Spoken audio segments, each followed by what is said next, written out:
Vous avez remarqué, le jus d'orange coûte de plus en plus cher. Les prix ont augmenté de 10% en un an et certains sodas comme l'Orangina ou l'Oasis pourraient suivre la même direction. On vous explique. Aujourd'hui, les principaux producteurs sont le Brésil, le Mexique et les États-Unis. À eux seuls, ils représentent 91% de la production de jus d'orange mondiale. Mais depuis quelques années, ces trois pays font face à des difficultés liées en grande partie au changement climatique.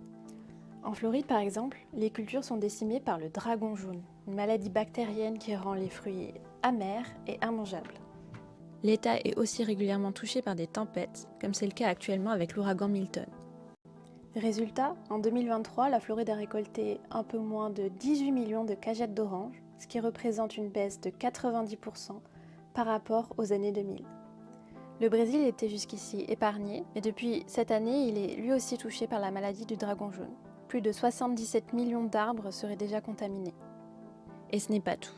Le pays subit aussi une sécheresse historique. L'année dernière, le manque d'eau avait déjà entraîné une chute de 30% de la production mexicaine. Et qui dit moins de fruits, dit flambée des prix. Sur le marché de Rotterdam, le prix de la tonne de concentré serait passé de 2 000 $ en 2022 à près de 7 000 $ au mois d'août dernier.